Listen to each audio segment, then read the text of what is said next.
Imagina que te dejan a cargo de la guardia de tu hogar, no solo de una ciudad ni de un planeta, sino de todo un sistema solar. Sin refuerzos, sin rutas de escape, te dan recursos mínimos, unas cuantas naves viejas y solo una orden: mantener la línea. Pero una civilización enemiga salta directo a tu espacio, convencida de que no tendrás con qué defenderte, y tú sabes que, si caes, nadie más podrá detenerlos. ¿Te interesa? Entonces te va a encantar la siguiente historia. Los Kerbowlers, en general, no tenían la configuración aerobiótica necesaria para fumar cigarrillos cuando estaban estresados. Al igual que las ranas, la mayor parte del aire lo absorbían a través de la piel, por lo que, para absorber suficientes químicos de un cigarrillo y sentirse afectados por él, tenían que crear lo que los humanos llamarían un cuarto cerrado lleno de humo. Esto hacía que fumar fuera considerablemente menos popular entre los Kerbowlers que entre otras especies, ya que las consideraciones logísticas eran un fastidio. Aún así, la gran mariscal Joget había sido joven alguna vez y había desarrollado un gusto por fumar de forma pasiva mientras estaba a bordo de una nave Drax. Ya no era la joven rana que había sido, ni estaba rodeada de Drax, pero cada vez que las cosas se ponían tensas y le tocaba hacerse cargo, como envidiaba a su yo más joven. Ella se lamió los ojos lenta y deliberadamente, el equivalente Kerbowler a apretarse el puente de la nariz. Como gran mariscal, era responsable de la presencia militar en todo un sistema solar, un eslabón bastante importante en la cadena que conformaba el complejo militar de los Kerbowlers, un eslabón que ahora, gracias a cierta estupidez, se encontraba aislado, cortado de los sistemas centrales en un movimiento de sus enemigos que había sido a partes iguales, audaz y descaradamente obvio. Los Sexti. En general, no eran considerados buenos combatientes, tenían un impulso de choque muy alto, por lo que cualquier golpe significativamente dañino podía fácilmente dejar fuera de combate a sus guerreros, de forma similar a como un caballo no sobrevive a una pata rota. Sus cuerpos se asemejaban a bolas peludas que se apoyaban sobre 4 patas. Debajo de su bola central estaba su boca y un conjunto de 4 brazos manipuladores altamente flexibles. Entre sus 4 patas espaciadas uniformemente alrededor de su cuerpo había 4 pares de ojos, 8 en total. Estos ojos estaban poco desarrollados, capaces de detectar movimiento, pero poco movimiento en realidad, y además eran extremadamente miopes. En cambio, veían usando un extraño tipo de ecolocalización. Tenían órganos sensibles similares a orejas que rodeaban el exterior de su boca, casi como si tuvieran labios llenos de agujeros. No hace falta decir que algunas especies encontraban las bocas de los Exti absolutamente horripilantes. Su caja vocal podía emitir un sonido de ping mientras su boca estaba ocupada comiendo, bebiendo o cualquier otra cosa. Sus oreja-labios procesaban este ping en una sorprendentemente detallada forma de visión. Los Exti podían ver mucho mejor que la mayoría de las especies usando esta habilidad, pero también eran extremadamente vulnerables a quedar sordos. La posición de sus mejores sentidos, la naturaleza frágil de sus brazos y el movimiento limitado de sus patas hacen que el combate cuerpo a cuerpo sea extremadamente poco práctico para los Exti. Se teoriza que, si su mundo hubiera desarrollado algún tipo de depredador, nunca habría sobrevivido al proceso de convertirse en una civilización capaz de viajar por el espacio. Pero sí sobrevivieron. Y ahora que la mayoría del combate se realizaba mediante enormes naves espaciales y drones producidos en masa, de repente la guerra se volvía mucho más viable para ellos. En resumen, últimamente se habían vuelto bastante insolentes y ahora los Kerbowlers estaban pagando el precio. Los Kerbowlers tampoco eran una especie particularmente guerrera, al menos no en comparación con los ejemplos más violentos de la galaxia, pero no carecían por completo de experiencia histórica en combate como los Exti. Los Kerbowlers eran humanoides bajos, robustos y de piel verde, es decir, 2 brazos, 2 piernas, cuerpo y cabeza, etcétera, etcétera, con ojos y lenguas muy largas. Usaban esas lenguas para capturar comida, como insectos grandes, directamente del aire. Aunque podían comer insectos silvestres y similares, preferían mucho más las comidas preparadas. También podían consumir fuentes más normales de proteína sin problema, aunque su sistema digestivo tenía dificultades con dietas altas en grasa. Sin embargo, la mayoría encontraba que la comida que no se movía un poco al comerla era bastante insípida. El hecho de que los Kerbowlers fueran anfibios significaba que tenían ciertas desventajas en el combate cuerpo a cuerpo, ya que su piel era muy fácil de perforar. Pero a medida que evolucionaron y se abrieron paso entre las potencias galácticas, demostraron ser firmemente de segunda categoría. Teniendo en cuenta, claro, que algunas de esas potencias incluían máquinas autorreplicantes diseñadas específicamente para la guerra, que luego derrocaron a sus amos. Ser de segunda categoría no era de cosa menor. Todo esto, por supuesto, es una forma bastante extensa de decir que los Kerbowlers habían sido tomados por sorpresa por los Sexti. Los Sexti habían lanzado un ataque evidente contra territorio Kerbowler con la intención de cortar 4 sistemas solares de los mundos centrales Kerbowlers y reclamar esos sistemas como propios. ¿Por qué era tan evidente?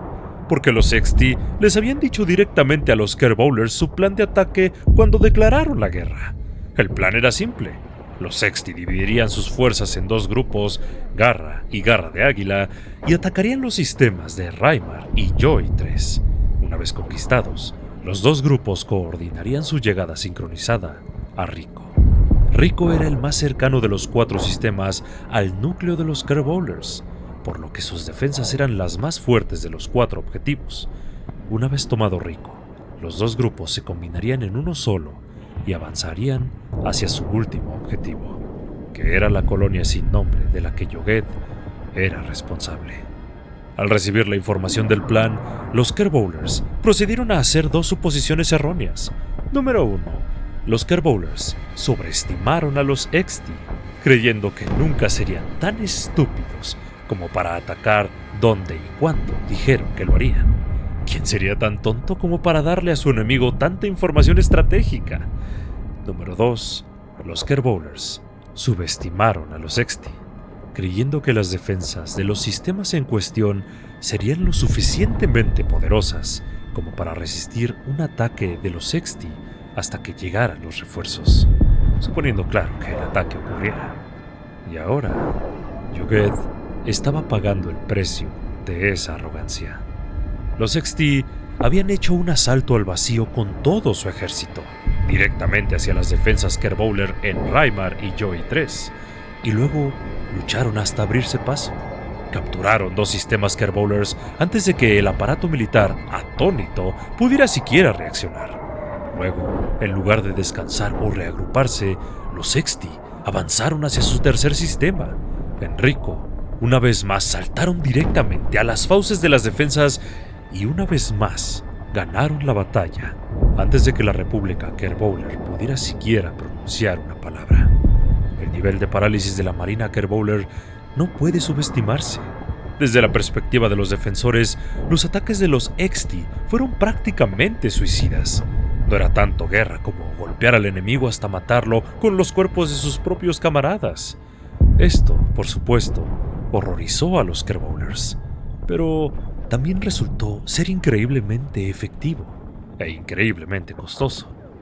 Verás, en guerras intergalácticas anteriores, era raro que las flotas Kerbowlers perdieran más del 10% de sus fuerzas en combate. Los Exti, después de Rico, habían perdido no menos de 2/3. Para empeorar las cosas, era evidente que los Exti no tenían ni idea de cómo se desarrollaba una guerra real. Tan pronto como vencían las defensas de esos sistemas, los abandonaban de inmediato, aparentemente bajo la suposición de que los Kerbowlers considerarían ese territorio como perdido. Suponían que la guerra era un juego justo, lleno de acuerdos tácitos entre caballeros y normas implícitas. Cuando la fuerza Exti fusionó sus 2 flotas destrozadas en una sola y avanzó hacia Yogued, pensaban que ya todo estaba hecho. Ellos esperaban encontrarse con nada más que una flota defensiva estándar de colonia, buena para controlar piratas y nada más. Pero estaban a punto de aprender una lección dolorosa. El enemigo siempre tiene voz en tus planes. Aquí fue donde comenzó el papel de Yoguet en la historia. Ella pasaría a la historia simplemente porque se tomó la amenaza medio en serio. Su sistema no era más que una pequeña colonia apenas iniciando y ni siquiera autosuficiente. Pero había solicitado a su gobierno repetidamente una red de defensa que fuera al menos tan robusta como las fuerzas desplegadas en Raimar y Joy 3. Su terquedad había rendido frutos, y cuando la agotada fuerza Exti saltó a su sistema, ella estaba lista. Se puede decir con seguridad que las fuerzas Exti tuvieron una introducción traumática al arte de la guerra, ya que lanzarse directamente al fuego cruzado de cañones electromagnéticos tiende a provocar ese efecto. Pero al menos habían salido victoriosos. Sus pérdidas se compensaban con los 3 sistemas altamente desarrollados que habían conquistado. Esta cuarta colonia era simplemente el gran final. Una última batalla contra lo que sin duda sería, y había sido antes de que se anunciara la guerra, una pequeña red defensiva compuesta por una fragata y 3 corbetas. En cambio, los Exti se toparon con una fuerza completa. Un crucero, escoltado por un par de destructores, 3 grupos de 4 fragatas, 2 para escoltar a los destructores y 1 para realizar ataques letales de golpe y fuga, completando el grueso de la flota, nada menos que 60 corbetas, cada una lista y dispuesta a recibir impactos directos para proteger a sus hermanas mayores y mucho más valiosas. Y no olvidemos que la fuerza defensiva original de la colonia seguía allí, desde piratas hasta naves de guerra. Ellos no iban a abandonar su colonia. En teoría, incluso con la fuerza que Yoguet había conseguido para su sistema, los Exti tenían los números y el peso de combate necesarios para ganar la batalla. Pero la diferencia entre la práctica y la teoría es mayor en la práctica que en la teoría. Las tripulaciones Exti carecían de la voluntad para seguir luchando. La moral había sido destrozada por la masacre de sus camaradas. Los suministros escaseaban, las naves aún ardían tras la batalla anterior y los ingenieros a bordo estaban exhaustos. Los Exti habían demostrado que eran una civilización que debía tomarse en serio en combate, pero quedaba claro cuán ingenuo era su liderazgo. Quedaba claro dónde estaba el fallo. Puede que la fuerza Exti ni siquiera hubiera enfrentado al grupo de batalla de Yoguet, pero mientras se dirigían a casa, el almirante de la flota recibió la devastadora noticia. Los Kerbowlers se habían negado a reconocer la propiedad Exti de los sistemas y los habían recuperado rápidamente. 2/3 de una fuerza de combate que una vez fue poderosa, se habían perdido para nada. Los recursos, el dinero, el tiempo, la gente que tomó llevar a cabo esta guerra, ahora el almirante y el gobierno Exti enfrentaban la posibilidad de que todo hubiera sido en vano. ¿Acaso no era así como se peleaban las guerras? Otras potencias galácticas intercambiaban territorios todo el tiempo. Los Exti les habían dado sus planes de combate, le habían dicho a los Kerbowlers sus intenciones paso a paso. Habían ganado ese territorio a través del sacrificio de lo mejor de los Exti. Había 1.000.000 de maneras de tomar los sistemas que querían. Podrían haber desarrollado una plaga y simplemente erradicado a todos los Kerbowlers de la galaxia, pero habían elegido actuar con honor. ¿Y ahora la República Kerbowler se los quitaría todo? Para los Kerbowlers, los Exti parecían unos tontos. Para los Exti, los Kerbowlers parecían demonios de doble cara. El almirante de la flota Exti no tenía otra opción. Aceptar la pérdida de tantos sin obtener nada a cambio era, en última instancia, inaceptable. Él empujó a sus hombres rotos hacia adelante. El grupo de batalla de Yoguet estaba en desventaja numérica, pero bien abastecido, bien reparado y bien motivado. No podían derrotar a los Exti, pero mientras el cielo de su pequeño mundo se iluminaba, mientras las 2 flotas chocaban, mientras rayos y truenos y cañones electromagnéticos cruzaban el vacío, llegaron a una sencilla conclusión. Ellos podían mantener la línea. Y eso fue exactamente lo que hicieron.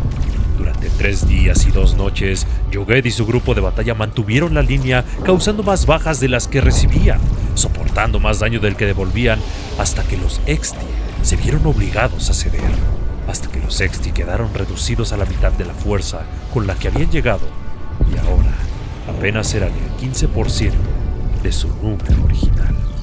Pero los Sexti no se marcharon. No podían marcharse. Demasiados habían muerto, demasiado se había perdido. Habían llegado demasiado lejos. Y así comenzó el asedio de la colonia de Yoguet. Los Sexti cortaron todo suministro al pueblo de Yoguet y a sus fuerzas y exigían que los Kerbowlers respetaran la guerra honorable que habían intentado librar. Fue alrededor de este momento cuando la comunidad galáctica intervino, buscando una resolución pacífica al conflicto. No querían desatar a unos Exti amargados y desquiciados sobre el gran escenario estelar, pero tampoco querían aislar el apoyo firme encontrado en la República Kerbowler. Así que una tercera especie sería la anfitriona de las conversaciones de paz entre los Kerbowlers y los Sexti. Sería de ellos la responsabilidad de educar, negociar y empujar a ambas especies hacia una resolución que la cumbre galáctica pudiera respetar. Una tarea titánica, sin duda. Ambos bandos ya habían perdido muchas vidas en la guerra, una que los Sexti habían iniciado, pero la comunidad galáctica tenía un as bajo la manga, la especie perfecta para convencer dulcemente a ambas razas alienígenas de volver a la convivencia pacífica. La humanidad. ¡Ah! Maravillosa, equivocada, sangrienta y brutal humanidad. Nueva en el escenario intergaláctico, la humanidad representaba la parte neutral por excelencia, ya que probablemente era la primera vez que un diplomático humano siquiera escuchaba hablar de estas dos especies, dado que el espacio Exti y Kerbowler estaba prácticamente en el lado opuesto de una galaxia inmensa en comparación con la humanidad y su mundo natal. La humanidad, la especie con más experiencia en guerras que cualquier otra, simplemente porque había pasado gran parte de su historia intentando destruirse a sí misma. Una serpiente que se come su propia cola, pero que había aprendido de sus conflictos pasados. Una especie que se había vuelto amable, comprensiva y sabia. Si había alguien que pudiera ver lo absurdo de todo esto, que tuviera ejemplos directos que señalar en su propia historia, eran ellos. Pero incluso para los diplomáticos expertos de la humanidad, tales negociaciones requerían tiempo. Tiempo que Yoguet no tenía. Su colonia no había podido mantenerse por sí sola ni siquiera antes de que comenzara toda esta guerra, y ahora tenía que alimentar a todo un grupo de combate. Las tripulaciones de esas naves estaban desembarcando en su mundo por montones, intentando cultivar rápidamente lo que les faltaba. Pero no todos los soldados podían dedicarse a la agricultura. Las naves debían mantenerse tripuladas por si el combate se reanudaba, y todos necesitaban dormir. Simplemente no era suficiente. Las granjas que no estaban fallando no podían producir lo que ella necesitaba ni siquiera en un año, mucho menos en el tiempo real que tenía. Pero si daba la orden de romper el bloqueo, sería como patear el avispero definitivo. Las últimas semanas de combate no serían nada comparadas con una guerra a gran escala entre ambas especies, potencialmente una guerra existencial que pondría en riesgo de extinción a una o ambas especies. Sin embargo, había una buena noticia. Los humanos habían negociado un convoy de suministros, solo uno. Los Sexti querían mantener la presión sobre los Kerbowlers después de todo, pero eso les daría algo de tiempo a su gente, tal vez un mes, suponiendo que los humanos pudieran suministrar aproximadamente lo mismo que la República Kerbowler, pero los Kerbowlers solo podrían hacer eso si toda la República destinaba sus recursos logísticos considerando el tiempo que les habían dado. ¿Harían los humanos algo así? ¿Por una especie que ni siquiera conocían? Si tuvieran un mes, probablemente podría lograr que la colonia se volviera autosuficiente siempre y cuando estuviera dispuesta a exprimir al máximo a su gente. Un mes brutal para apenas reunir las calorías suficientes para casi 2 millones de bocas hambrientas. Pero si los humanos no podían darle ese mes, un pitido rápido la sacó de su tren de pensamiento. La razón por la cual estaba en el centro de mando en primer lugar acababa de entrar en el sistema. El convoy humano, aquel que bien podría determinar el destino de dos especies con capacidad espacial, había llegado. Y era malditamente enorme. Yoguet tuvo que verificar 2 veces para asegurarse de que los XT no hubieran saltado al sistema con otra flota. Olvídate de igualar un convoy del tamaño Kerbowler. Lo que Yoguet estaba viendo podía igualar, si no es que superar, al tonelaje de toda la armada Kerbowler. Su lengua se quedó congelada sobre uno de sus ojos mientras leía la información que los sensores estaban proporcionando. 600 naves masivas en forma de X, cada una cargada con 100 contenedores de carga desmontables, ahora llenaban el vacío sobre su mundo. Cada contenedor tenía aproximadamente el tamaño de un campo de fútbol de la vieja Tierra. Cada uno era autosuficiente con su propio sistema de soporte vital, propulsores de maniobra, fuentes de energía e inteligencias artificiales de bajo nivel. ¿Los humanos habían armado todo esto en solo 2 de sus meses estándar?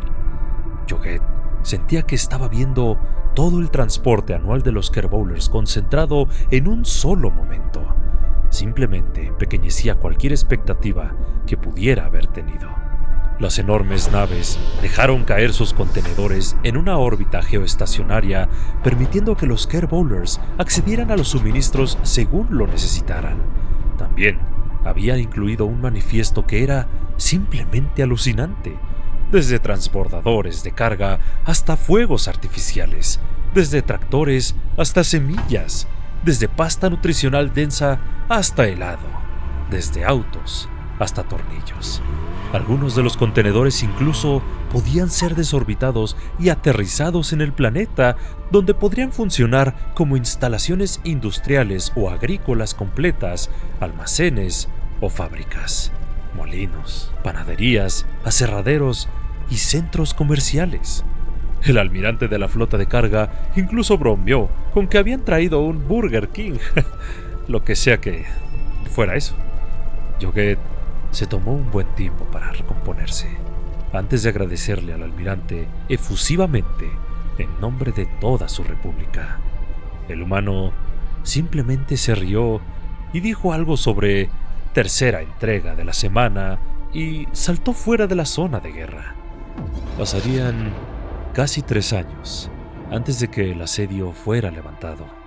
Los Kerbowlers conservaron sus sistemas, pero juraron que no emprenderían represalias contra los XT, quienes ya habían perdido demasiado.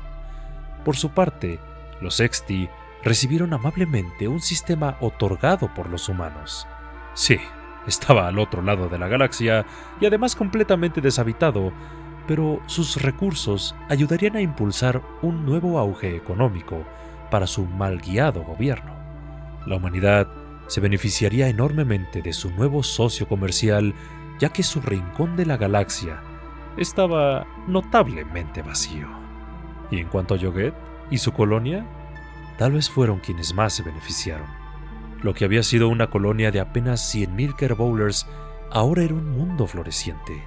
La población extra, en forma del grupo de batalla, junto con todos los recursos industriales que había proporcionado la humanidad, dieron inicio a una enorme ola de progreso tecnológico. Para cuando la guerra oficialmente terminó, el mundo de Yoguet rivalizaba con los sistemas más desarrollados que alguna vez habían sido los principales objetivos de los XT. Unas décadas después, y gracias a su proximidad con los XT, quienes se habían convertido en socios comerciales importantes para el aparato militar Kerbowler, la colonia había crecido hasta convertirse en una de las más importantes del sector. Permanecería sin nombre durante décadas, ya que Yoguet insistía en que la colonia fuera nombrada en honor al almirante de la flota de suministros humana, mientras que la mayoría prefería nombrarla en su honor. Irónicamente, eso la salvó de un ataque por parte de un enjambre de drones fuera de control, ya que el sistema solar fue etiquetado como un valor nulo en su base de datos. Pero esa es una historia para otro día.